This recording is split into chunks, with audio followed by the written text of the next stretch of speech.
Welcome back to my channel guys. आज की video में भी हम एक कंपनी को कवर करने वाले हैं। अब ये जो कंपनी है ना, ये रिसेंटली इसका जो मार्केट कैप है ये ऑलमोस्ट 3 गुना हो चुका है। इस कंपनी का गाइस रिसेंटली आईपीओ आया है। अब आपने टाइटल एंड थंबनेल में तो देख लिया होगा कौन सी कंपनी के बारे में मैं बात करने वाला हूँ। ये ज़ीलियो ई मोबिलिटी नाम की कंपनी है। अब ये जो कंपनी है ना, ये क्या काम करती है उसके ऊपर तो मैं अभी जाऊंगा ही, बट करेंटली ये 928 करोड़ के मार्केट कैप में ट्रेड कर रही है। इसका जो स्टॉक प्राइस है 439 रुपीज पे है एंड ये एक एसएमई कंपनी है। यहाँ पे हम इसके स्टॉक प्राइस के बारे में तो कुछ बात नहीं करेंगे, बट क्योंकि market cap directly stock price से ही डिटरमाइन होता है तो इस वजह से ये मेरे को आपको बताना जरूरी था कि इस कंपनी का जो आईपीओ आया है वो अक्टूबर में ही आया है एंड वो जो आईपीओ है वो 300 करोड़ के वैल्यूएशन में था। अभी गाइस नवंबर चल रहा है, 23 नवंबर जब मैं वीडियो को रिकॉर्ड कर रहा हूँ एंड ये 928 करोड़ पे पहुंच चुका है। ऑलमोस्ट 3 गुना इसका मार्केट कैप बढ़ चुका है। तो यस, ये थी इसकी इन्फॉर्मेशन। अब इससे ज्यादा इसके बारे में हम बात नहीं करेंगे। अब सीधा बात करते हैं इसके बिजनेस के बारे में। ये कंपनी है क्या एंड करती क्या है। ज़ीलियो ई मोबिलिटी 2021 में इनकॉर्पोरेट हुई एक कंपनी है जो कि मैन्युफैक्चर, असेंबल एंड सप्लाई करती है इलेक्ट्रिक व्हीकल, जिसमें ये 2 व्हीलर एंड 3 व्हीलर्स में ही डील करते हैं। ये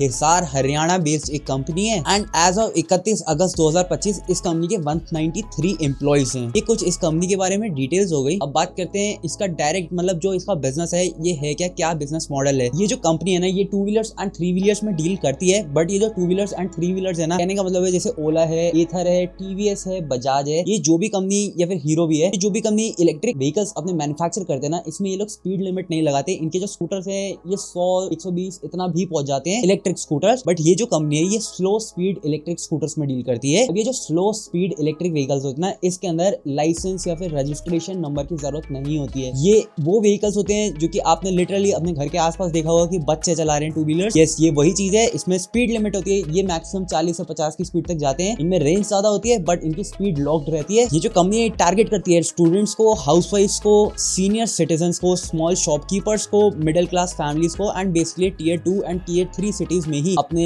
मोस्ट ऑफ द डीलरशिप्स को खुल के रखी है। अब डीलरशिप्स क्या बोल रहा हूँ इसके बारे में भी अभी मैं आऊंगा। इसकी जो करंट कैपेसिटी है, इसकी जो फैक्ट्री है ये हिसार में बेस्ड है एंड वहीं पे इनका हेड ऑफिस भी है। वहाँ पे इनकी जो फैक्ट्री है ये 72,000 यूनिट्स प्रोड्यूस कर सकती है पर एनम, जो कि ये 1,20,000 यूनिट्स तक भी एक्सपैंड कर सकते हैं। अब ये जो पूरा सेगमेंट है ना, स्लो स्पीड वाला ईवी सेगमेंट, इसमें ऑलमोस्ट 8,20,000 यूनिट्स बेचे गए हैं 2025 के फाइनेंशियल ईयर में एंड ये प्रोजेक्टेड है कि ये 17,57,000 तक ये पूरे यूनिट्स पहुंच सकते हैं बाय FY28। तो यही है इस इंडस्ट्री के बारे में एंड इस पर्टिकुलर कंपनी को ट्रैक करने के बारे में भी। अब यहाँ पे एक की फैक्ट भी इस कंपनी ने हाईलाइट करा है कि जैसे कि जो इसके पीयर्स हैं, यस, इसने अपने पीयर्स में जो एथर इलेक्ट्रिसिटी है एंड जो ओला इलेक्ट्रिक है इन्हें आइडेंटिफाई करा है एंड उसमें ये कंपनी बता रही है कि इन दोनों की मार्केट कैप तो इतना ज्यादा है, 20,000 करोड़ से भी ज्यादा बड़ी मार्केट कैप वाली कंपनीज है, बट दोनों ही नॉन प्रॉफिटेबल है, दोनों लॉस मेकिंग कंपनीज है। बट वहीं पे ये 816 करोड़ के मार्केट कैप में इन्होंने फिगर्स रिलीज करे ना, इन्होंने 19 नवंबर को करे एंड 19 नवंबर से अभी तक इनका मार्केट कैप इतना ज्यादा बढ़ चुका है, ऑलमोस्ट 128 करोड़ हो चुका है इंक्रीज। तो इस कंपनी का जो करंटली ये यही बता रहे हैं कि 16 करोड़ पे पैट है ओवरऑल ना। अगर आप इस सेगमेंट में देखेंगे तो आपको कई सारे स्कूटर्स मिलेंगे लोकली, जो कि आपने अपने आसपास लोकेलिटी में देखा होगा। जो आजकल डिलीवरी बॉयज भी हैं, जो नॉर्मल लोकल किराना शॉप्स में काम करते हैं, वो लोग भी साइकिल के बजाय आजकल इलेक्ट्रिक व्हीकल्स में घूमते हैं, डिलीवरीज करते हैं उनमें। तो ये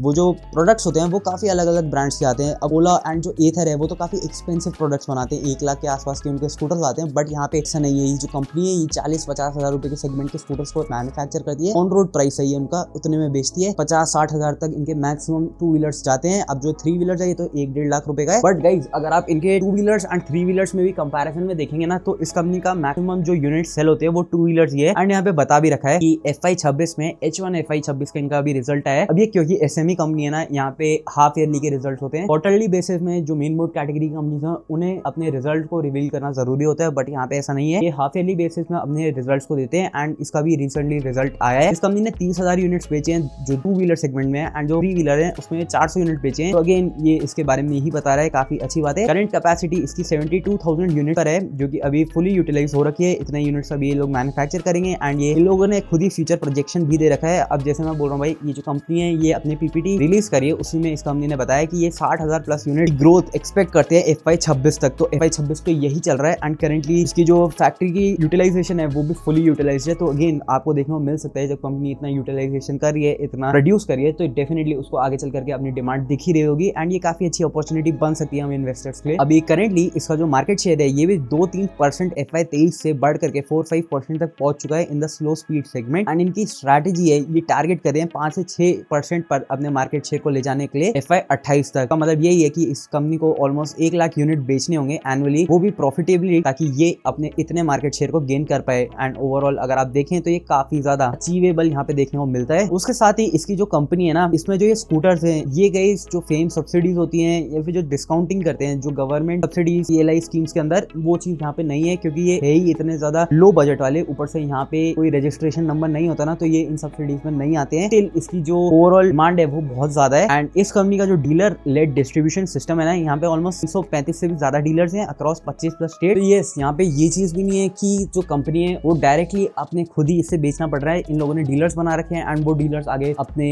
इस स्कूटर्स को बेच रहे हैं। बाकी अगर इसके आप ROE ROC के नंबर देखेंगे ना, तो भाई आप मानोगे नहीं। आप लिटरली देखो 85.8% पे इसका ROE है। इससे हमें क्या पता लगता है? इससे हमें यही पता लगता है कि कंपनी जो कैपिटल को यूज करी है, जो उस पर रिटर्न आ रहा है वो काफी अच्छा आ रहा है। कंपनी काफी एफिशिएंटली अपने कैपिटल को यूटिलाइज कर रही है। तो इससे हमें यही देखने को मिलता है, जो कि काफी ज्यादा अच्छी बात है कंसिडरिंग ये बहुत छोटी साइज की कंपनी है। उसके साथ ही जो इसका पैट है ये भी ऑलमोस्ट 125% के CAGR से ग्रो कर रहा है FY23 से। तो अगेन ये भी बहुत ज्यादा अच्छी बात है। अब ये तब तो कंपनी लिस्ट नहीं हुई थी, कंपनी तो रिसेंटली लिस्टेड है, बट प्रीवियस डेटा को जब आप देखते हैं तो यस, ये काफी अच्छी चीज है इस कंपनी के बारे में। बाकी यस, जब आप इसके प्रेजेंटेशन को देखते हैं ना, तो यहाँ पे इस कंपनी ने ये चीज भी बता रखी है कि इसने जो अपना आत्मनिर्भर विजन रखा है 2028 तक का, उसमें करेंटली तो FY25 में, यानी जो प्रीवियस फाइनेंशियल ईयर गया था, उसमें ये कंपनी 30% लोकलाइज मटेरियल को यूज करी थी अपने स्कूटर्स को बनाने के लिए। बट 71% ये चीजें इंपोर्ट करी जाती थी, जिसमें ऑब्वियसली कुछ चीजें तो हैं जैसे बैटरी हो गई, ये सारी चीजें तो यहाँ पे प्रोड्यूस नहीं हो सकती है इन सारी चीजों की, तो वो चीज तो ये कंपनी इंपोर्ट करती है। बट FY28 तक ये कंपनी 80% तक जो मटेरियल है वो लोकलाइज यूज करने के बारे में प्लान कर रही है, उसकी तरफ एग्जीक्यूशन इनका जा रहा है। एंड खाली 20% से भी कम इस कंपनी को एक्सपोर्ट करना होगा। तो यस, इससे हमें क्या पता लगता है? इससे हमें ये पता लगता है कि फॉरेन रिसोर्सेज पे इनकी जो ओवरऑल डिपेंडेबिलिटी है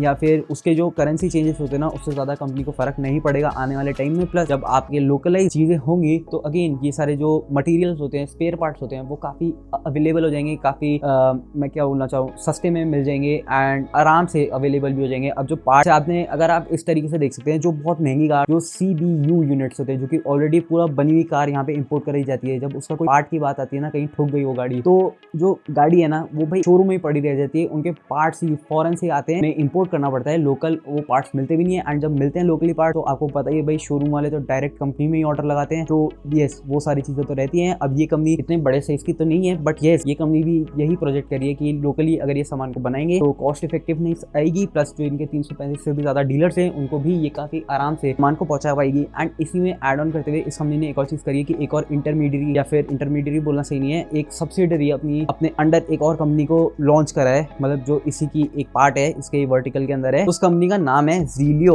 ऑटो कंपोनेंट लिमिटेड। ये जो कंपनी है ना, ये ट्रेडिंग आर्म है इसके कंपोनेंट्स के लिए। ये डीलर्स को बेटर प्राइसिंग में एक फास्ट सप्लाई देगी इनके प्रोडक्ट्स की। उसके साथ ही ये जो कंपनी है फुल्ली ओन्ड सब्सिडरी है, इसको इन्होंने मई 2025 में लॉन्च करा था, तो ऑफ कोर्स लिस्ट होने से पहले। बाकी इस कंपनी ने अपने कुछ रिस्क भी यहाँ पे हमें है जो देखने पड़ेंगे। वो ये है कि अगर ये कंपनी अपने इन सारी चीजों को नहीं मेंटेन कर पाई तो ये वो सारी चीजें भी दिक्कत दे सकती है। जैसे कि अगर ये कंपनी जो अभी फैक्ट्री यूटिलाइजेशन कर रही है, यहाँ पे कोई भी दिक्कत आई तो आगे चल करके डायरेक्ट इसके डिमांड पे ही प्रॉब्लम आएगी। जब कंपनी को दिख रहा है कि इतनी डिमांड है, बट अगर वो उतनी सप्लाई नहीं दे पाए, ये उसका कोई मतलब नहीं है, ये कंपनी का रेवेन्यू नहीं इंक्रीज हो पाएगा। दूसरी चीज यहाँ पे रिस्क है कि जो बजाज है, हीरो है, TVS है, अगर उन्होंने इसी सेक्टर में एंटर कर दिया, जैसे कि आपने देखा ही होगा ओला कितने स्पीड से बढ़ा था, बट अगेन वो इतनी अच्छी सर्विस नहीं दे पाया था। And at the end of the day hero, Bajaj, ये जो TVS है, इनके इलेक्ट्रिक स्कूटर्स की बहुत डिमांड है, क्योंकि इनका जो नेटवर्क है वो ऑलरेडी बहुत एस्टैब्लिश्ड है पेट्रोल स्कूटर्स के अंडर, जिस वजह से लोगों को ट्रस्ट यहाँ पे ज्यादा होता है। स्लो स्पीड EV सेगमेंट है ना, इसके अंदर ये कंपनीज आ गई, इसीलिए ई मोबिलिटी को कौन ही देखेगा। एंड लास्ट चीज है वो है रेगुलेटरी रिस्क। अब ये कंपनी किसी भी स्कीम के अंदर नहीं आती है। Any adverse changes to slow speed EV classification would impact the demand of this company. तो ये सारे कुछ रिस्क हैं जो कि इस कंपनी को नेगेटिवली असर कर सकते हैं, बट अगेन ये सारे प्रिकॉशंस है, ऐसा कुछ हो नहीं रहा है, बट ऐसा हो सकता है। तो यस, ये सारे रिस्क तो रहते ही हैं हर चीज में, एंड इनको भी हमें ध्यान में रखना जरूरी है। तो at the end of the day अगर आप देखते हैं इसके H1 के रिजल्ट्स इसके प्रीवियस H1 से बहुत अच्छे आए हैं। अब अच्छे इतने क्या, अगर इसे नंबर वाइज अगर मैं दिखाऊं आपको, तो आप करेंटली इस स्लाइड में देख सकते हैं कि प्रीवियस H1 में इस कंपनी का 75 करोड़ का रेवेन्यू था, इस वाले H1 में 133 करोड़ पे रेवेन्यू है। ये ऑलमोस्ट 77.11% की ग्रोथ है, जो कि अगेन बहुत ही ज्यादा अच्छी है कंसिडरिंग ये जो सेगमेंट है, यहाँ पे जो बड़ी साइज की कंपनी है, बेसिकली ओला का ही नाम लूंगा, वो डीग्रो कर रहा है उसका रेवेन्यू। उसके साथ ही अगर आप इसके एबिटा को देखेंगे, ये 9.5 करोड़ पे था, ऑलमोस्ट 9.25 करोड़ रुपीस पे था सितंबर 2024 में, एंड सितंबर 25 में ये 15.27 करोड़ पे पहुंची है, जो कि ऑलमोस्ट 65% का जंप है। उसके साथ ही जब आप इसके पैट को देखते हैं तो ये 7.02 करोड़ पे था, था 2024 के H1 में एंड 2025 H1 में ये 11.82 करोड़ पे आ गया। ये 68.4% का ग्रोथ है। काफी अच्छी स्पीड से कंपनी ग्रो कर पा रही है अपने आप को। इनके जब आप स्कूटर्स को देखते हैं ना तो ऐसा नहीं है कि स्कूटर बहुत बेकार से लग रहे हैं या फिर काफी लोकल से लग रहे हैं, जो कि काफी सारे इलेक्ट्रिक स्कूटर्स दिखते हैं ये काफी अच्छे दिख रहे हैं एंड ओवरऑल डिजाइन भी इनका काफी अच्छा है। काफी सारे मार्केट में और दूसरे ब्रांड से जो ऑलरेडी वेल रिनाउंड पुराने ब्रांड्स हैं उनकी तरह भी यहाँ पे कॉपी जैसे दिख रहे हैं, बट ओवरऑल देखा जाए ना यहाँ पे ऐसे स्कूटर्स हैं जो कि कोई खरीदना चाहेगा, मतलब प्रोडक्ट की डिमांड बन सकती है कंसिडरिंग डायरेक्टली इसके जब आप फोटोज को देखते हैं। तो उसके साथ ही अगर आप इसके स्टेट वाइज रेवेन्यू बाइफिकेशन के बारे में देखेंगे तो इस कंपनी की जो टोटल सेल्स है ना FY 25 में उसका डेटा यहाँ पे दे रखा है। हरियाणा से इनका 26% रेवेन्यू आया, 12.05% रेवेन्यू इनका उत्तर प्रदेश से आया है, 9.94% रेवेन्यू गुजरात, देन वेस्ट बंगाल, मध्य प्रदेश, पंजाब, उड़ीसा, इस तरीके से इनका रेवेन्यू अलग अलग स्टेट से आ रहा है, जो कि अगेन काफी ज्यादा अच्छी चीज है। एंड अगर आप ईयर ऑन ईयर बेसिस में देखेंगे ना तो इनका जो डिमांड है वो बढ़ती जा रही है। वहीं पे अगर आप कुछ स्टेट्स में देखेंगे तो ईयर ऑन ईयर बेसिस में इनकी डिमांड घटी है। तो यस, मोस्ट प्रोबेबली वहाँ पे दूसरे, जैसे मैंने आपको बताया था, बहुत सारे प्राइवेट सेक्टर के प्लेयर्स भी हैं जो कि इसी इंडस्ट्री में है एंड कंसिडरिंग ये थोड़ा सा लोकल ब्रांड ही है, ये धीरे धीरे करके बिल्ड हो रहा है। बट अगेन जब आप इसे TVS, हीरो, बजाज से कंपेयर करते हैं तो उसके सामने इसका कंपैरिजन तो नहीं है। Guys, at the end of the day